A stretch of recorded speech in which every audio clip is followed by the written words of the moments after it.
of North Carolina. You know what? First of all, let me just welcome you. I want to get Bobbie on here quick. So I'm Shell. If you've never been on a Newbie webinar before, we do this once a month. We cover just new questions for anybody that's new in the industry or interested in getting into the industry. And I like to have a co-host. So without further ado, nothing's going to work technology wise. Bobbie McGrath. She is one of my favorite people on the entire planet, probably just universe. But Bobbie, welcome. I appreciate you and you coming on here. We always have such a great vibe when we do this. I do. I love this. Thanks for having me on, Shell. You know, it's good. And I love working with newbies. So I'm excited. Yeah, me too. It's some of my favorite things. So for those of you that have not had the pleasure of meeting Bobbie, Bobbie is known as the staging industry as the occupied consultation specialist. She staged over 8,000 properties since 2004. And so she's experienced it all. She's a been there, done that kind of gal. I will compare Bobbie to the best gelding on the planet. In the horse world, we say first of all, it ain't a mare. Just so you know, it's a gelding, and we say been there, done that. That's the one that you want. Bobbie is this way. She has been there, done that, but she's not a gelding. She's a mare. So that is okay too. So we're so excited to have you here. You're actually an affiliate education provider, and you have the Occupied Consultation Specialist course and designation. And you teach people how to just go the occupied side, so they're not dealing with all the vacants and the inventory in the warehouses. Exactly. Yeah. Because I've done both sides, and I like to say that I'm an experienced stager, and experience means you've made the mistakes. So that's one of the reasons I call it preaching and teaching, because you know what, together, if we can learn from each other's mistakes, we can avoid them and create our own mistakes. But after doing vacants for 10 years, I just was realizing, I really thought the occupied side could be developed more. So I just jumped from both sides to strictly occupied. And at the time I thought I had killed my business because I hadn't seen anybody do that. And in the end, I thought, well, you know, in for a penny, in for a pound, I'm just going to give it a shot. So I'm going into my 8th year being strictly specializing within the occupied side. So I know I've got some of my students here today, which I'm excited about. And then some local Callie and Caroline are here in Raleigh. I just saw them last night, and they said they were going to be joining us today. So I'm excited. Awesome. We got Monique Demura. Hope I'm pronouncing that correctly. It sounds very sexy, Monique. Good last name. She just launched her business last Friday. Oh, wow. Welcome. That's like welcome, the welcome. newbie of the new. Welcome. That's awesome. And I'm sorry if I said Monica. It's Monique. Maybe I said Monique. Who knows what I say half the time. Who can say? All right. So what we're going to do is we're going to flash a question up on the screen.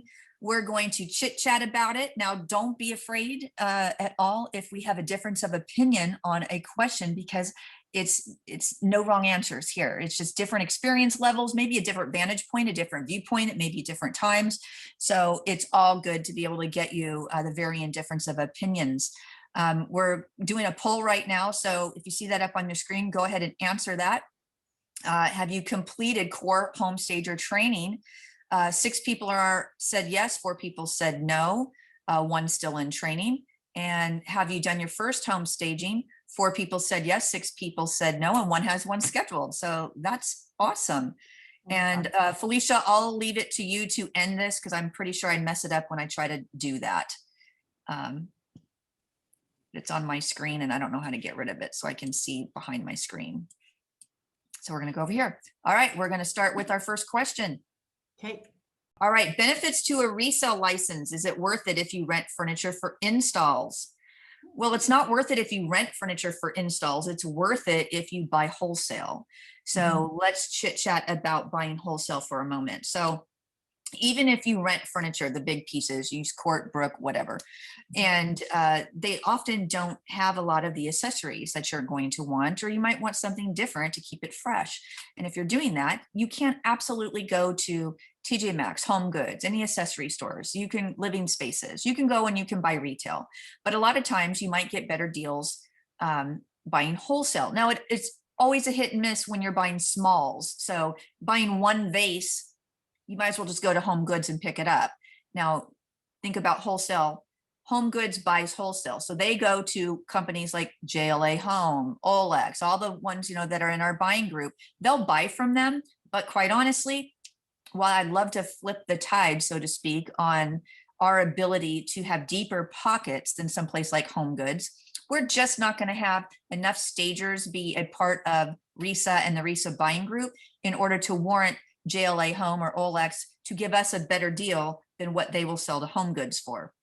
It's just not going to happen. The numbers just aren't there. So if you are buying a vase and it's $6, you can go pick it up at Home Goods or someplace else, and you can get a really great deal on it. You might not want to buy wholesale, but there are lots of times and items that you will want to buy wholesale. In order to do so, you need a resale license.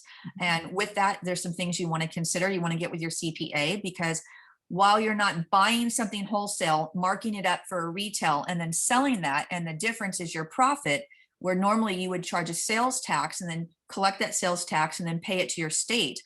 With a resale license, you don't work that way. So you're going to pay something called sales and use or sales and usage tax, depending on your state. So you need to be familiar with that, because you don't want to get yourself a couple years down the line and then say, oops, get audited or something, and you haven't paid your sales tax on your sales and usage.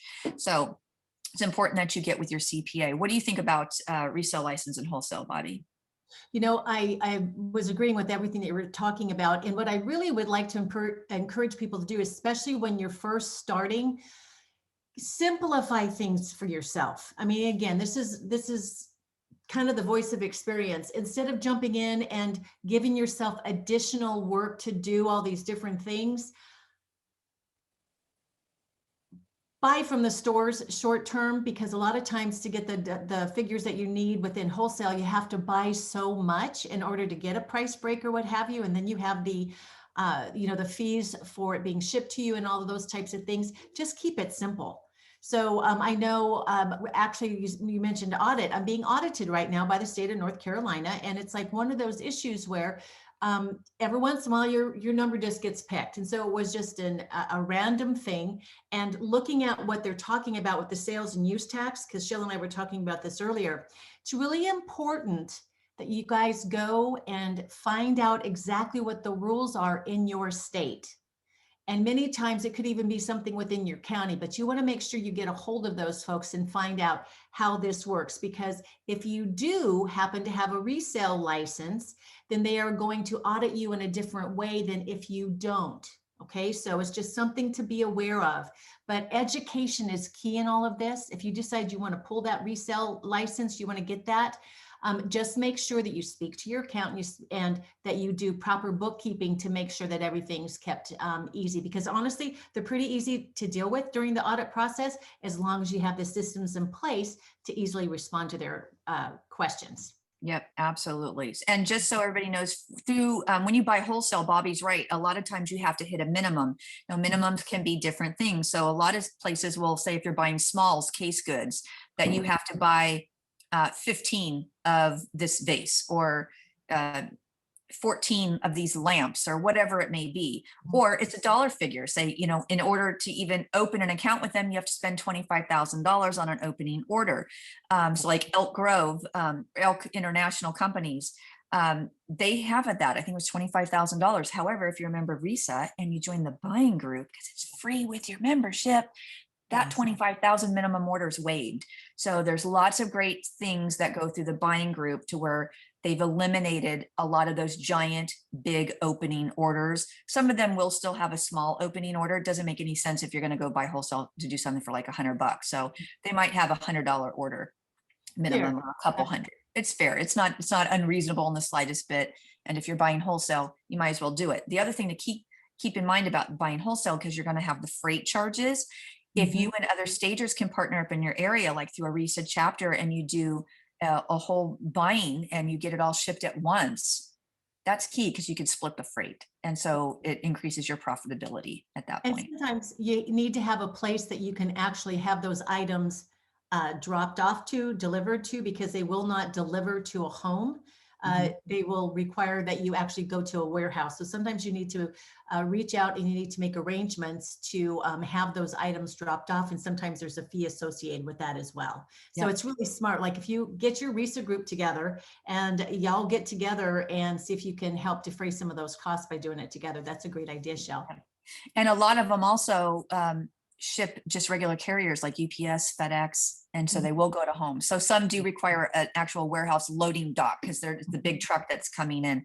So if you were ordering like 7 sofas, it's not likely they're coming to your house. And Right. if you live in an HOA, they're not going to allow you to deliver it anyway. So you got to get a warehouse. There you go. So what we're going to do, we're going to get through these questions and then we're going to circle back around at the end to answer any questions that come through the chat. Perfect.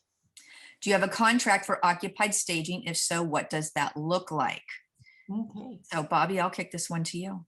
You know, I do. And again, years ago, I had both my vacant contracts as well as my occupied contracts, and they were 4 or 5 pages long.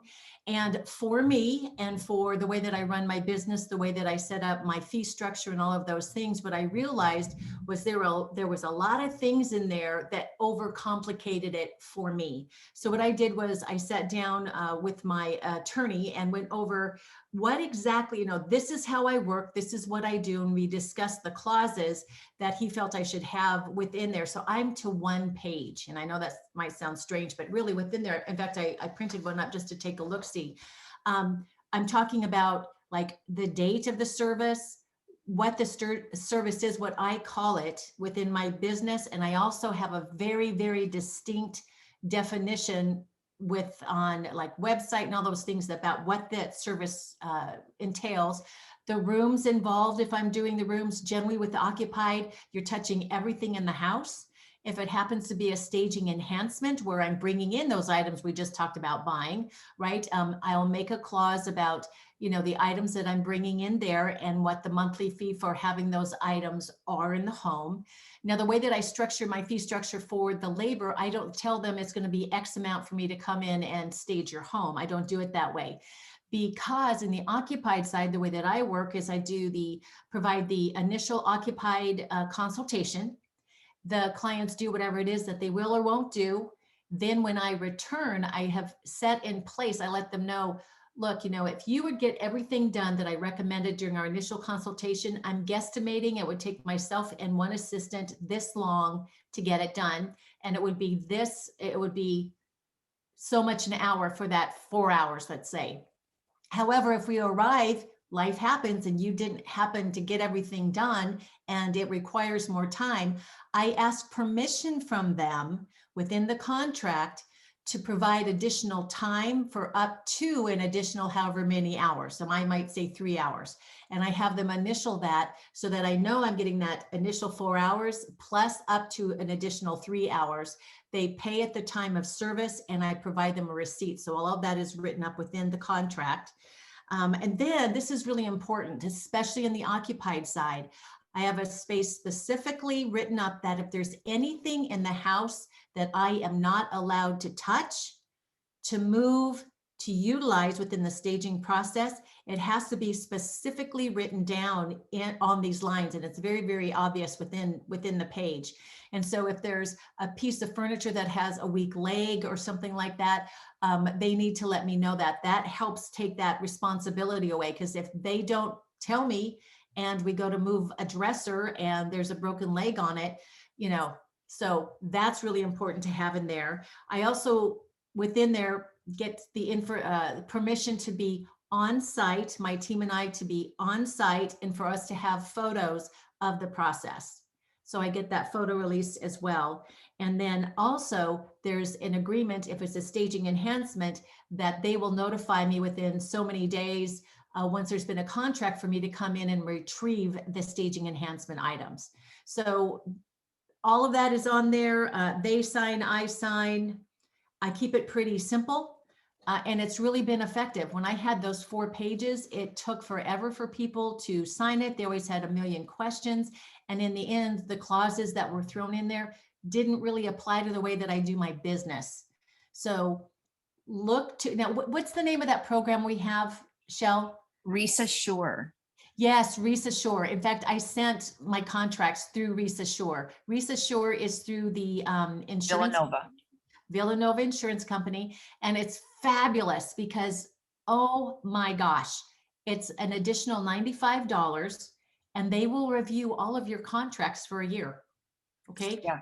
Now, when I first heard about RESA Shore, I thought it was $95 per contract and was thrilled because for you to take your items to an attorney for them to review it was way more. And if you ever hire an attorney to write it all up for you, you're really going to pay a lot. So it's best. And what I really appreciate about RESA Shore is that it's state specific as well. Yes. So They do a great that's peace of mind. That's peace of mind because just because what we do here in North Carolina does not mean that's what's happening in Colorado or South Dakota. Exactly. So I would add too that there's important things in your contract. Like what happens if, let's say you're doing a vacant and you load a truck or you've hired movers and you come and everything's loaded up and you get there and construction's not done and there's still painting and there's wet paint. How are you going to handle that? So you need to have clauses like that to indicate how it is that you want to handle it, canceling, rescheduling, pet accommodations, air conditioning when you're living in a hot area. Well, you've got to Make have sure that. you have all that. So there's a ton of stuff. So Joe at Villanova, they actually have a risk management program for RESA members. So like you said, it's $95 for the year to be able to join up with them. You can get insurance through them. They will align all of your risks. They'll find the right policy for you because insurance is different for everybody. You know, let's see a lot of shares say, oh my gosh, you know what, $1,000 a month or a year for insurance. Well, $1,000 might not be a lot if you have $1 million of inventory. But if you don't have $1 million of inventory, you might be able to get a policy for $500. So RESA members do get a discount. So I believe Felicia stuck a link in the chat box and Monique is answering, do we have a sample of a contract? No, RESA will not give you a sample contract. This is why.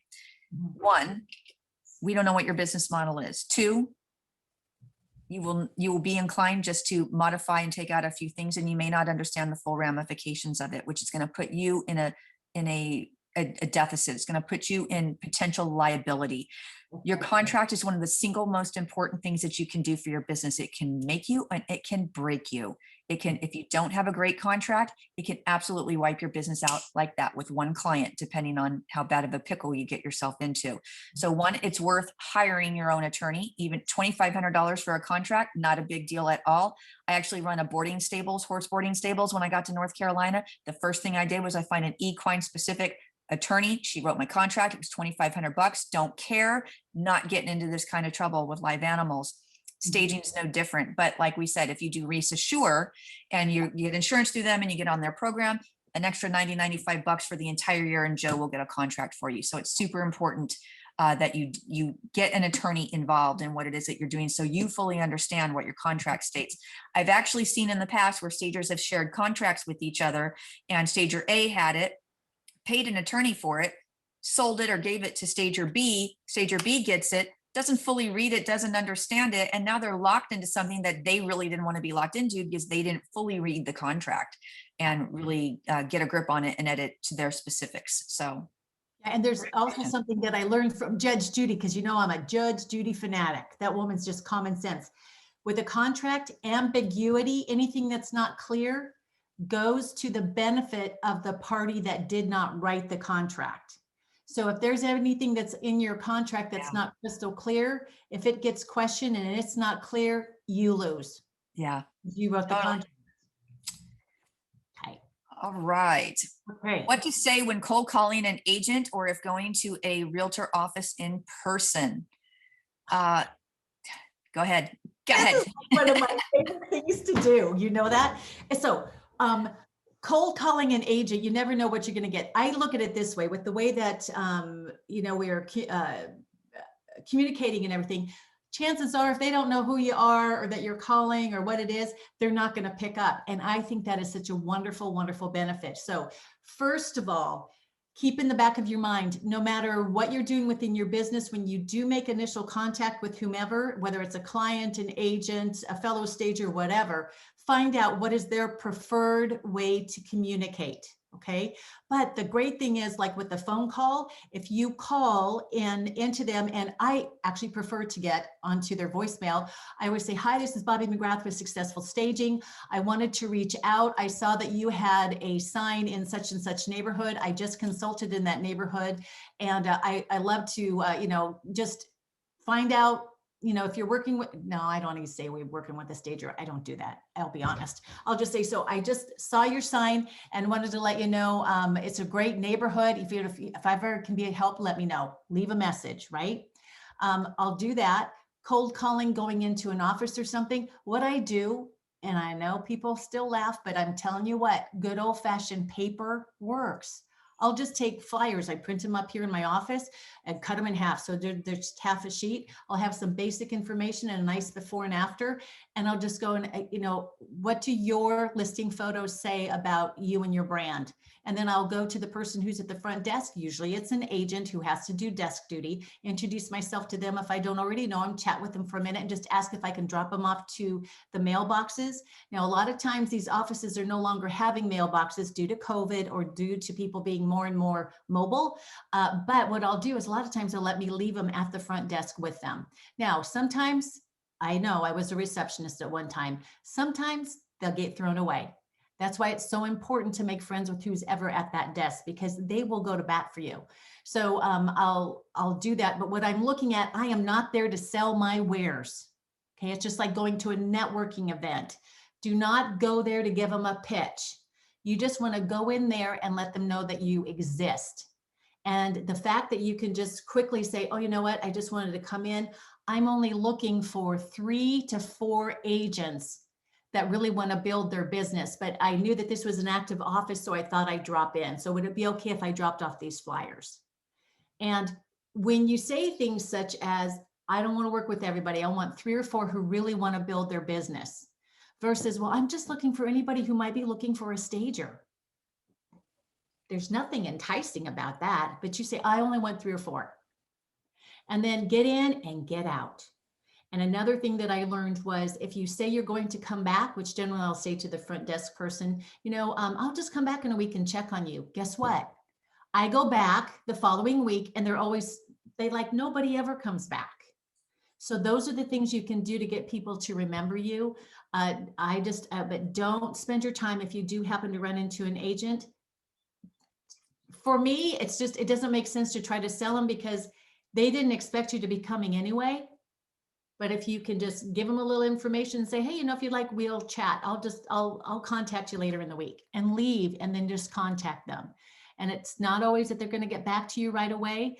But if you're consistent and you're not a pest, but you're professional and you're polished, people are drawn to that.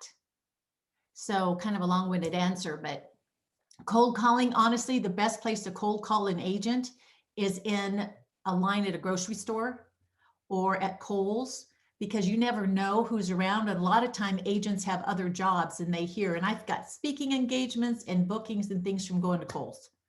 So, there you go. Excellent. So I'd like to suggest another way to be able to get business from agents. I personally don't like cold calling. I don't like getting cold calls. I'll hang up on somebody quicker. Michelle, that's not fair, because the question is when cold calling. So that's what I answered. I know that's what you answered. Now I'm going to answer something different. Okay. I'm going to be that annoying. Whenever I ask people questions, it's like, I'm looking for a yes or a no. I'm going to do what I hate what people do, is not answer the question the way they wanted it answered. But okay. I don't think there was another question in the slide further down from my memory. But okay. What I like to see people do is get involved. And networking, volunteerism, get involved. First, join a RESA chapter. If you don't have one in your area, start one. Then after that, you need to join local realtor associations, local women's council of realtors, and get involved. So when I say get involved, join a committee. If you want to join a committee, you should join one of the following committees, either hospitality, because those are the people that sign you in when you go to any of their meetings. They're sitting at the desk and they have the little badge on. You should get your own little badge branded with your company name and whatnot. And so if there's 50 people coming to that luncheon, now you've just met 50 people. You're nice, you're smiling. Here, you infiltrate. You check them all in. You don't ask them about anything. You don't try to sell your services. Actually, just go to the networking meetings in general, and I'll talk about that in a quick second. The other thing is sales. If they have an event, a crab feed, a fashion show, any type of fundraiser, and they need to sell tickets for it, do that. Because then you can actually walk into an agent's office, a brokerage, and you can say, hey, I'm selling tickets for the Women's Council fashion show. Who wants them? And then you can sell them the tickets, and then you can go and don't just bring the tickets with you. Go in there, take your orders, collect your money, come back a second time with them in an envelope that's branded with your company name on it, but still don't put your own flyers in it or anything like that. Just stick the tickets in there. That's it. So you're not shoving yourself down their throats. So hospitality, sales, and the decorations committee. So anytime they do any type of event, they always want some sort of decoration. So if you do a crab feed, a Margaritaville, a fashion show, you might have things in your inventory that you can utilize in order to do the decoration. So those are 3 key areas that you can join in committees wise, and then just infiltrating, going to their meetings.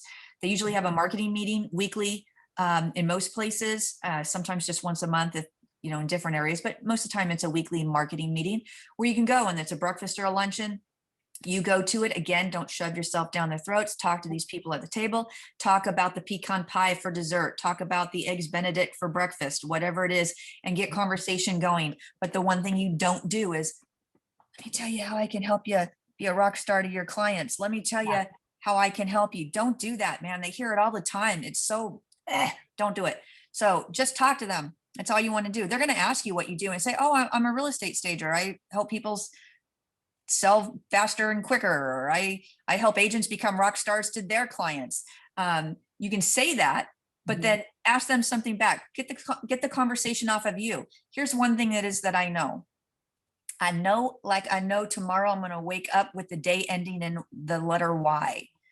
People want something they can't have.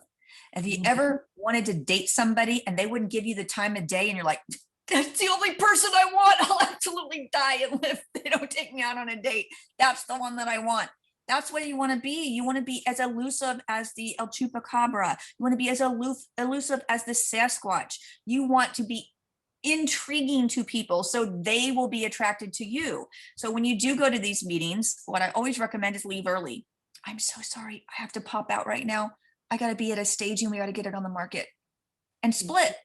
Just be elusive, just be intriguing, because then every time you go and every meeting you've got to scooch out to get to a staging, you're busy, you're doing your jam, and people are attracted to that. So Shell, that's really good. And one of the things is that at networking events and things, I mean, I know a lot of people, if you guys happen to know me, you might think that going to a networking event is easy for me. It's not. I go, a lot of times I'll go, I will know no one. And so, and you walk in and there's all those people talking in the middle of the room, the cool kids. And I'm like thinking, oh, geez, you don't want to go up there, and what if they ignore you? And so that actually just happened to me at a networking event here in Raleigh. And so I went and I worked the system. I have a system I do called Finding Us. And what I'm doing is I'm looking for someone who looks as lost as I feel. And then I'll go over and just simply say to them, do you by chance know anybody here? And most of the time they'll say no. And I'll say, well, hi, I'm Bobbie McGrath. And they introduce themselves. I say, oh, thank God, now I know somebody. And then I chat with them a little bit, find out what they're doing. And then I make it my goal for the night is to get them 2 jobs. And I do this to make it fun for me, because I find it easier for me to do things for other people. It's just the way that I'm wired. And so I have the best time connecting people together. And I explain to them the whole Finding Us thing, and I put them out to do the same thing. By the end of the evening, we know everybody. And the funny thing is, we're not selling ourselves. And when I see people selling themselves, like I asked this guy, what do you do? Next thing I know, he's trying to sell me life insurance. And I'm like, I just want a glass of iced tea, So, but look at that and when you meet these people, think of, who do I know that could do something good for this person? yeah. If you do that, people remember you, because I have done this with my husband's, his career. We would go and I would know no one. So I started doing this. To this day, I could go to some function within that, and I'll walk in and I'll look around and somebody will catch our eyes and we go like this. That means we found each other, and then we spend the rest of the night doing that. So consider doing that. It takes the onus out of your head and it helps spread it out, and people respond to that. And you know what? they start looking for you to come to Yes. the event. And they also invite you to come to. Absolutely. And after you go to so many events, what ends up happening is that the agents are going to start talking. They all talk to each other and they're going to say, oh, I've got this PETA client. Her house is a mess. She wants X price on it. There's no way we're going to get it. It's an absolute pigsty. And I don't know what to do. And someone's going to say, hey, who's that hospitality chick? Who's that girl that comes to our meetings? Where is she? They'll say, oh, go Sally Stager over there. Let's go talk to her. That will happen. I hate to say I guarantee it, but I guarantee it. It's going to happen if you infiltrate. Pretty soon people are going to start wanting to know who you are and what you're about. So also when you're at tables, again, when you're getting information from them, if somebody, you know, you guys had strawberry shortcake for dessert and they say, someone says, oh my gosh, this reminds me of my Mima's strawberry shortcake. Man, I'd be going home and I'd be Googling award-winning strawberry shortcake recipes. And I'd send them a link and email. Hey, great meeting you today. You mentioned that the strawberry shortcake was so great. Here's a great recipe that I found or that I used or whatever it might be, and give it to them. That's it. Get in and get out. Just, you got to connect with people on a human level before they want to do business with you. People don't do business with you just because you have something they need or they want, or that you're selling that they want to buy. They do it because they trust you and they vibe with you. So try to be their jam. And you had mentioned too about, you know, like when you're introducing yourself and things, I always try to find out what it is that they do first. So I'll say, oh, so what is it you do? And they'll say, oh, you know, I'm a plumber. And I'll say, oh, and they'll say, what do you do? And I say, well, you know, when you go into those houses, people getting ready to sell their house and they're going crazy. They want you to replace all the faucets in the house. And they go, well, yeah. And I'm a home stager. So I try to find something to connect with them. If it's an agent, I'll say, you know, that last house you went into for the listing appointment and it was this deep in there and you're thinking, oh my gosh, am I going to get them to do anything? I'm a home stager. Yep. And just like Shell says, I change the subject. I go back to something else that we've been talking about. Exactly. So what are your thoughts on advice on real estate agents skipping home staging services in the current seller's market? Well, I tell you what, for me, this is one of the things that's been very interesting is I have agents who have, like, she literally said to me, she goes, look, Bobbie, because she called me and she was having me come in and do a consult. She goes, in this market, I can put a bag of dog poo on the front step and it's still going to sell for above ask. She said, but this market's going to turn around. And when it turns around, she said, they are going to remember how I treated them during a crazy market. And then I helped them receive so much more over ask. And they're going to know that if I gave that level of service during an easy market, what would I do for that in a more difficult market? And so they all look at it as their branding. And another thing is, so if the houses are selling for above ask in many price points in our area, they are, but how much money are you leaving on the table for your clients? Because we have people, at least in our area, that are coming from other parts of the country. And I'm telling you, they're selling a converted garage for $1 million in their past market. And when they see what they can find here, they'll walk into a $700,000 home and they're like blown totally away. They have no qualms about putting $1 million on it. But here's the deal. If all of the houses are good enough, let's just put them on the market. Okay, so people kind of begrudge the fact that, oh, you know, I need to bring above ask, but geez. But if it's properly prepared and it's ready for them and they see it, there's that want to have more. They're eager to bring that extra money to make sure that they're the one who gets that house. It's just like with anything else, like Shell was just saying, if it's the one that everybody wants, don't you want to be the one who gets it? So exactly. It's all about that, that need. And I will tell you, buyers right now are feeling very heavy, because they're going into house after house after house. They're lucky if they're clean.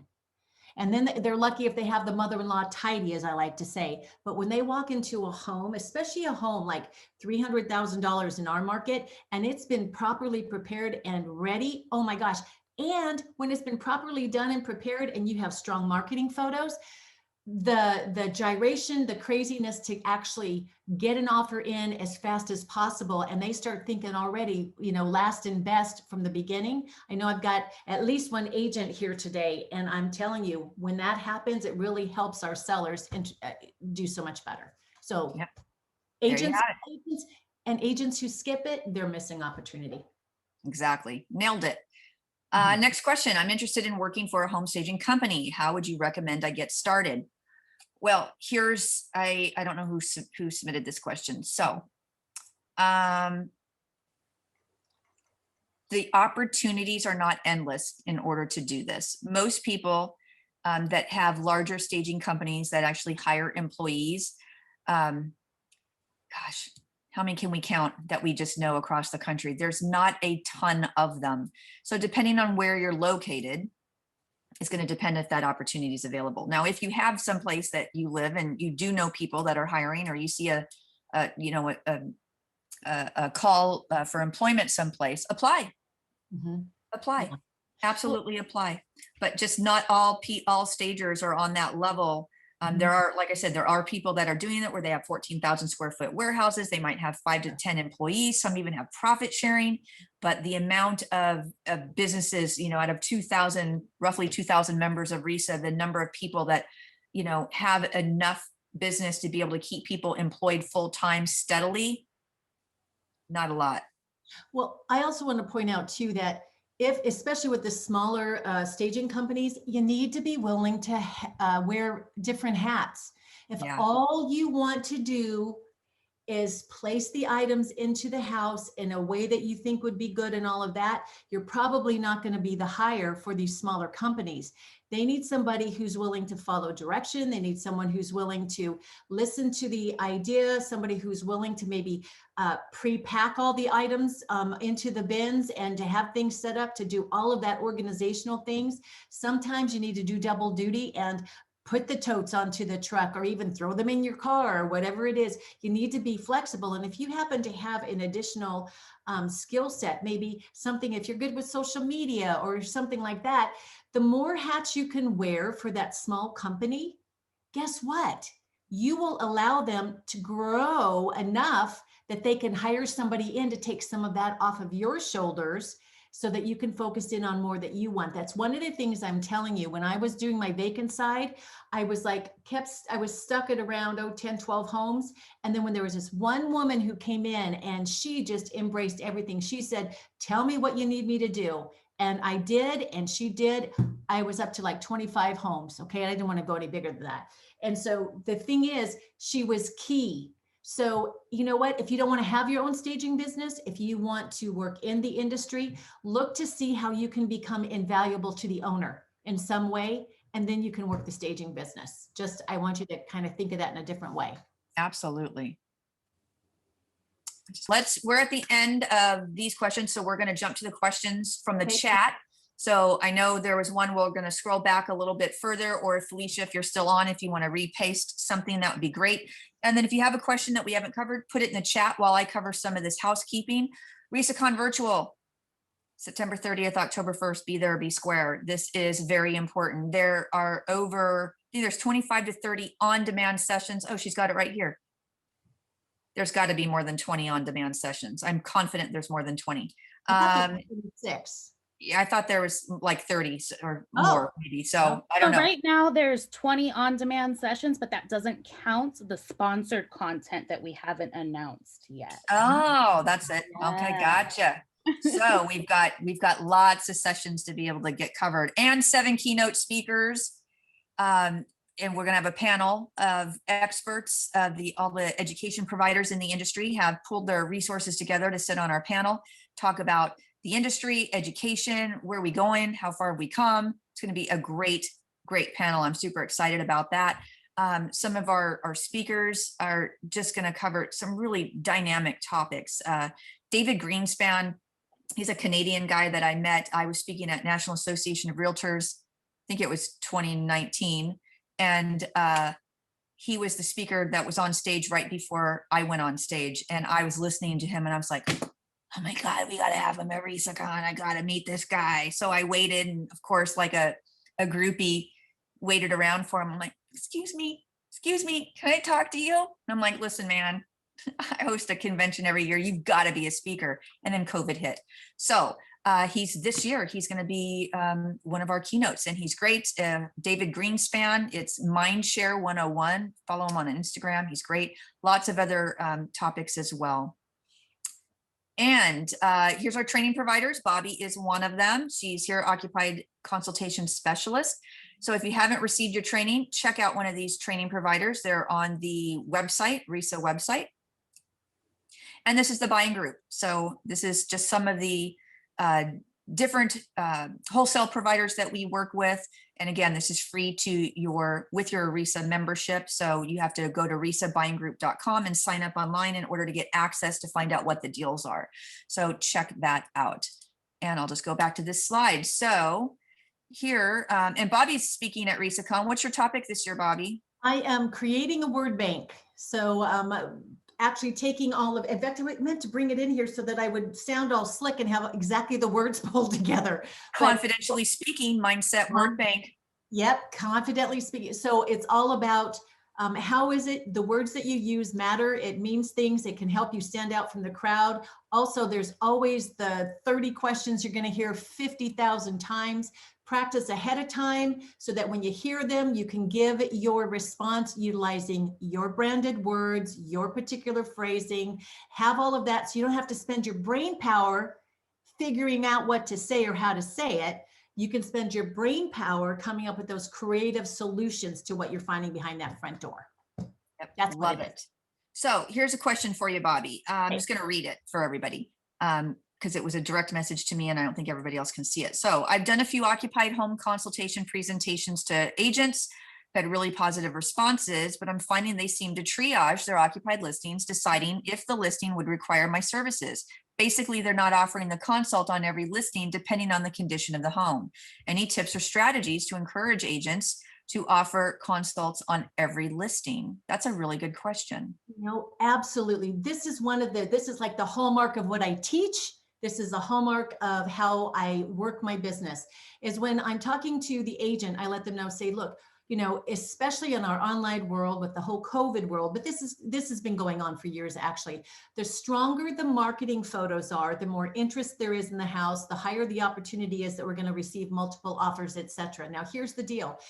If that agent is one of their responsibilities is to present any and all ideas to the client that would allow that client to enter the market as strong as possible from day one, right? So if the agent decides, oh, I don't think they'll do it, or, oh, my clients can't afford to do this, and they're doing all of that, how is it that they're the ones who are taking the responsibility to make that decision for their client? And I will tell you what happened. I had a client, I was meeting with them, a consultation.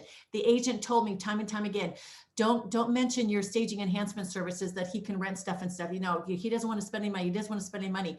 Felt really odd to me, but I listened because I worked with this agent a lot. And I thought, okay, I went through the whole process. Well, I ran into that client at a networking event, probably about a week and a half later. And he said to me, he said, Bobbie, and because we were talking and I had talked about these stainless steel canisters and I said something about that. He goes, I don't have time to go buy stainless steel canisters. I said, well, I could even rent that stuff to you. And he goes, well, why didn't you mention it? And I said, well, because I'd kind of been advised not to bring that kind of thing up. And he goes, it's nobody should be able to make that kind of decision for me. He said, you were wrong not to tell me. He said, because I would have done that instead. So that I really took that to heart. So when someone tells me don't sell, don't say, don't tell, it's the agent's responsibility in my eye to present any and all things that can help the client enter the market. It's up to the client to determine whether or not fits their time frame, budget, and interest.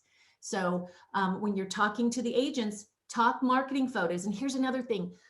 Stop talking about pretty. Don't talk about how pretty the house is going to look. That's not what we do as stagers. We are creating strong marketing properties, right? That's our whole job.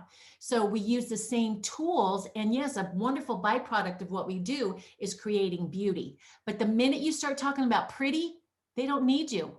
They can make out, you know, you just clean it up. No, but when you start talking marketing and you start talking about strong marketing photos, and when you start talking about focusing in on those fixed assets, when you're doing that, that's when agents, true professionals, they perk up, because everybody else is coming in faster and for more money, faster and more money. And that's part what I'm teaching in the class actually at RESACon. You need to find out what the agent is looking for and how better to enhance it for the client. So when you're talking to the agent, stick to marketing photos, stick to marketing terminology, and how you are there to help draw out every dime with equity hidden throughout that house. Yeah, it's all about the Benjamins. Yep, yep. Okay, so we have just a couple more minutes left, but we're happy to stick around. If there's any other questions, just pop them in that chat box. Let's see. And let's just, while we're waiting on that, Christina Daves. Mhm. She's going to be doing PR to Profit, creating buzz in a noisy world. She's amazing. We've seen her before. I've seen her before. I'm trying to think, did I speak at an event where she was, is where I met her, I believe. Vera Jones. Whew. Gina found Vera Jones and she sent me an email saying she's gonna make you tingle. She's just gonna blow your socks off. And I watched her speaker demo video and it's like, oh my God, have to have her. Super stoked she's going to speak for us. So she has a session called Now I See, moving from blindness to breakthrough. So she's a 30-year television and radio broadcaster. She was an athlete. She went to Syracuse University. She's just so smart. I love her. And really relatable. Maddie Finlayson, he's one of my favorites. No, he was first year I went to RESACon, he spoke and he validated and put into words what I didn't realize I knew. Does that make sense? I love him. Yeah. So we go way, way, way back in the day. There was a show called The Stagers on HGTV. Matt was on it. He was so young back then. I look at him now and it's like, he's just so mature. He's so handsome and he's so smart. And he's going to talk about purchasing your inventory that will sell and rent for top dollar, revealing streams of income for the revenue and clientele. So this is all going to be about how to be able to strategically buy your inventory because you know you want to sell it. He'll also talk about mentoring other stagers. So his session really applies if you're new, if you're mid-level, or if you're a seasoned stager. He's going to be great. Mimi Brown, how to sell more, sell better, and close more deals. This is another one. Her speaker demo, she's my jam. I just loved it. Boy, Annette Grant and Sarah Karakayan. She is Airbnb queen, man. She's short-term rentals. She's got it going on. She spoke at RESACon a couple years ago. She's back. She's launched a new business and training program to teach you about Airbnb, how to market to your services to Airbnb clients. And Cheryl Eisen, Google this lady, follow her on Instagram. Her company is IMG Incorporated, I think it is, IMG Marketing Group, Interior Marketing Group. She's somebody I've watched for several years. This is my third year trying to get her at RESACon and I finally did it. Good job. I know I pulled it off. Speakers.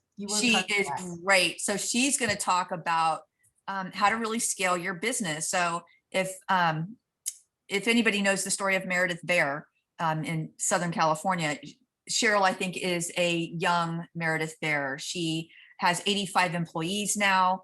She has her own furniture line. They build their own furniture. They repair their furniture. She's just got her whole jam. It's just so impressive. And there's David. Here's old Davey Greenspan, The Path of Least Resistance. He is great. Check him out. He's got a great podcast as well. So here's some questions here that have come in the chat box. So we'll rapid fire these. We got about 9 minutes left. Would you recommend staging homes with modern decor trends or stick to timeless styles? Depends on the architecture. What do you say?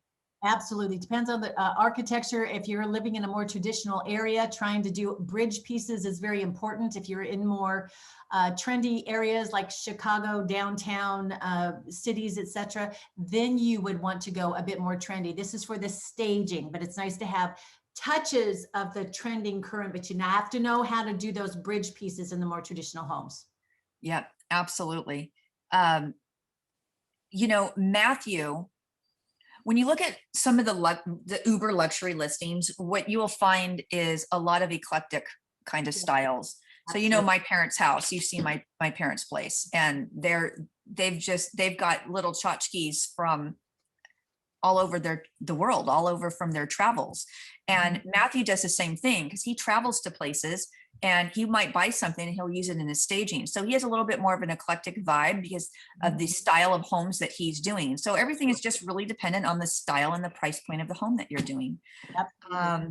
In our market, I I used to do historic homes. That was if you had a historic home, you got a hold of me because I had a certain amount of inventory for those, because some of the homes in our area, they're from the 1700s, and putting in contemporary furniture just was wrong.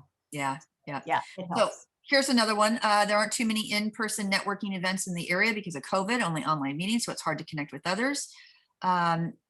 Agents work from home in the area. No need to go to the office. Meetings are all online. You could present online, but not quite ready for it. It's that hard to actually meet informally and network in person. Okay, I don't know if this is not a question. So great comment. True. COVID, we got germs. One of the things, if you've been in business for more than a year and you become a RESA pro designee, you can actually teach the staging to sell what every agent should know class. Bobbie, you're an instructor here in North Carolina, and it's a 3-hour class. 4 hours in North Carolina. 4 hours in North Carolina. Yes. And yeah, depending on where you go. And it's a great program. So we teach agents not how to stage, but in fact, the class should do the opposite. It should leave them going, oh my God, I had no idea y'all did that much. No, of course you're worth what you charge. So we teach them about hobbyist stagers because we want to raise the bar. And it's not that I don't think a hobbyist stager has a role in our industry. I absolutely do. I think that they're very, very important. If somebody's doing it and they love staging and love design aspect, go work for another stager, make yourself valuable to somebody else. But when we talk about a lot of hobbyist stagers, a lot of times they just underbid. They're not charging what they're worth, and it really just dilutes the industry and it damages as a whole. So it's lots of great. I tell you what, in teaching that class also, you are setting yourself up to be the expert. And when you talk, there's a portion where you actually help them know what to look for when they're hiring a stager. Yeah. That's the differentiator. They really appreciate that. Yeah, they do. And it's important. And we want agents to be educated. So we've educated over 15,000 agents. It's a great program. Got over 50 instructors approved in 23 different states. So it's a great program. If you've been in business more than a year and you want to be a RESA pro, you qualify for that. Check it out. Felicia just posted in the group. So that's about the end of our time. We got, if somebody wants to post 1 or 2 more questions, we got just a couple minutes. Other than that, any last words, Bobbie? Well, I just wanted to say, don't sell the Zoom session short, and don't set yourself short, because I actually met with groups during all of COVID, and we had groups of 45 and 60 people.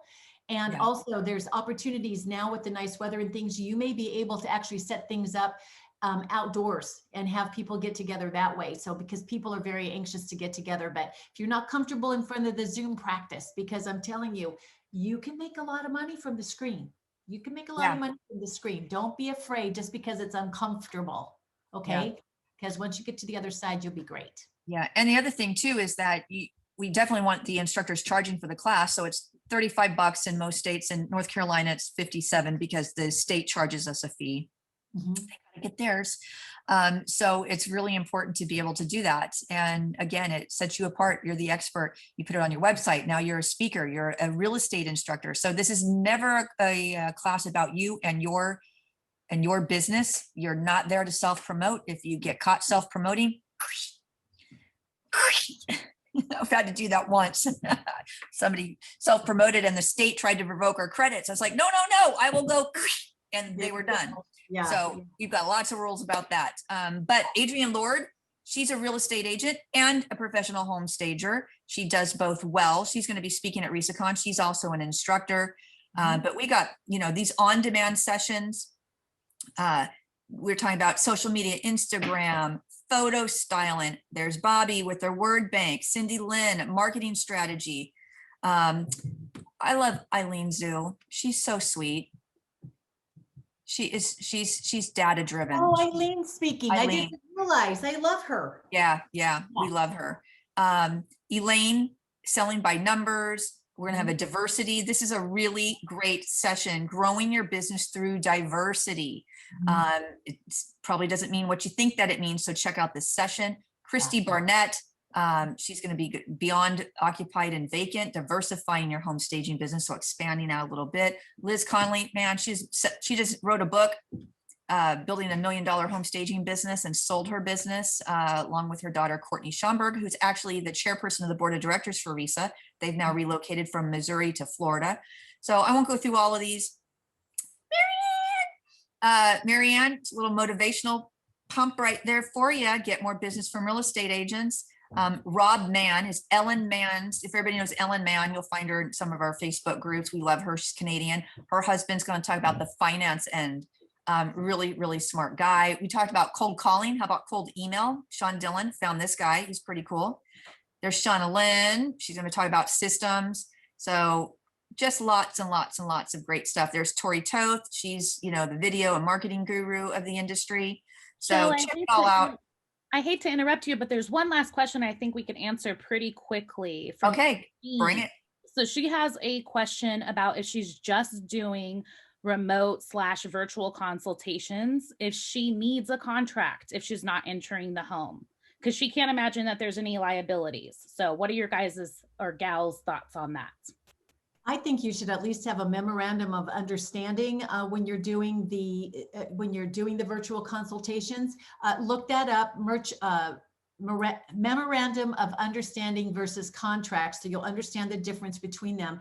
But really, all it is managing expectations, so everybody knows what to experience, what the plan is. So if you want to make it a more formal contract, you can do that. But like for me with the virtual, I had where they were responsible to send me pictures of everything in the house, the rooms, etc.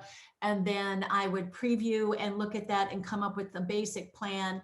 And then we would get together, and I had a system for doing the online consultation. It was all setting up expectations and timelines, because you want to have control and let them know.